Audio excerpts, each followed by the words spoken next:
Olá, eu queria comentar um pouco sobre as mudanças que estão sendo propostas agora. Foi proposto pelo Executivo e está agora no Legislativo, na Câmara e no Senado, as mudanças do Código de Trânsito Brasileiro. Eu queria comentar com vocês algumas mudanças, dizer por que eu acho algumas corretas, outras não. Primeira coisa, a minha posição pessoal é que o Código de Trânsito está vencido.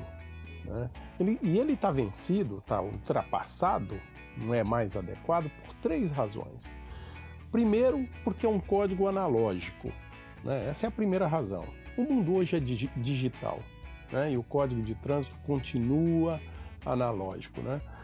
Os DETRANs, isso prejudica muito, inclusive o trabalho dos DETRANs, porque toda aquela papelada, aquela burocracia poderia ser evitada dentro dos DETRANs, ou mesmo, para dizer uma outra situação, a transferência de pontos. Hoje se transfere até dinheiro de um banco para outro, com simples toque no celular, e aí fica essa burocracia toda. Então o mundo hoje é digital e o nosso código é analógico. A segunda razão é que o mundo mudou e o trânsito brasileiro mudou também, mudou bastante, e o nosso código, até pelo tempo que ele foi feito e toda a sua estrutura, não é mais adequado.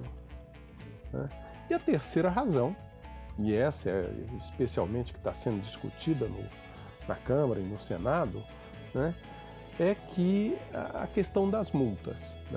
Eu defendo, sinceramente, uma reforma geral no código. É uma coisa muito séria. A questão das multas, o que está sendo proposto aí está equivocado. Primeiro porque é remendo velho em pano novo, quer dizer, o contrário, remendo novo em pano velho. E esse código não aguenta mais remendos. E agora vem essa história, por exemplo, quem não cometer duas infrações gravíssimas, vai ter um crédito de 40 pontos no ano, em 12 meses.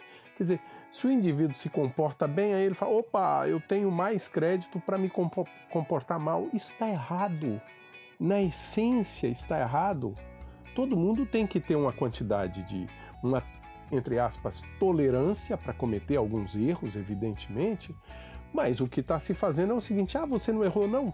Toma aqui crédito para você errar mais.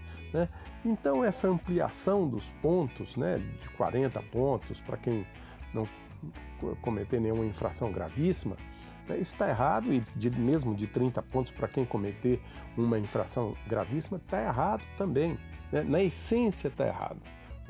E o outro erro é o seguinte, os motoristas que antigamente eram chamados de motoristas profissionais, que são os condutores que exercem a atividade remunerada, então eles têm direito a 40 pontos. Ora, se o indivíduo é um escritor, por exemplo, ele escreve mais, ele passa mais tempo escrevendo do que a média da população que eventualmente escreve aí e tal. Quer dizer que ele pode cometer mais erros de português na sua escrita? Não, pelo contrário. E há um problema sério, porque esse tipo de condutor, e que são excelentes, que fazem um excelente serviço para a nossa sociedade, esse tipo de condutor, ele tem que ser muito melhor preparado, mais bem preparado, ele tem que ter muito mais atenção, até porque não raramente dirigem veículos de grande porte, que são mais perigosos, e passam muito tempo no trânsito. Então eles têm que ter, inclusive, um controle, uma formação e uma atenção maior dos órgãos públicos e da sociedade também. Então, isso era a minha posição. Mas eu falei antes aqui um pouco que eu defendo uma reforma geral no código.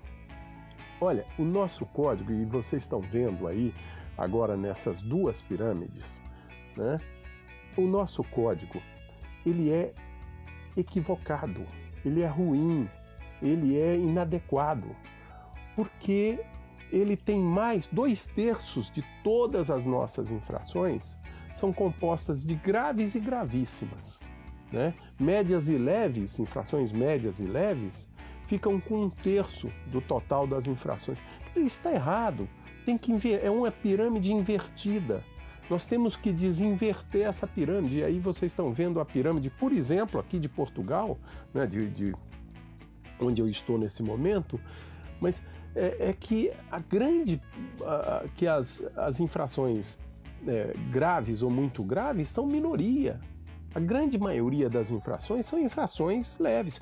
E aí você vai ler o código e tem infrações de todo tipo e algumas absolutamente nem infrações de trânsito são, né? Além de você ter algumas que não deveriam ser graves ou gravíssimas, você tem, por exemplo, o artigo 233, né? Que se você não transferiu o veículo que você comprou no prazo de 30 dias, isso é infração gravíssima. Ora, isso não é infração de trânsito, né? Não é. E há outras formas de cuidar melhor das transferências dos veículos do que ficar multando o indivíduo. Então o nosso código também, esse é outro problema, ele tem um peso muito grande nas multas, né? Outro exemplo de infração gravíssima é fazer falsa declaração de domicílio para você transferir, para você licenciar um veículo ou mesmo tirar a habilitação. Quer dizer, fazer falsa declaração de domicílio é falsidade ideológica, não é infração de trânsito. Então tem essas distorções no código que precisam ser corrigidas. O que aconteceu? O presidente, ele tinha até isso na pauta dele, de melhorar toda essa questão enfim, alguma coisa que pode ser excessiva no código, eventualmente, e pode ser até que aqui e acolá ele tenha razão, né? Mas a gente começou pelo lado errado.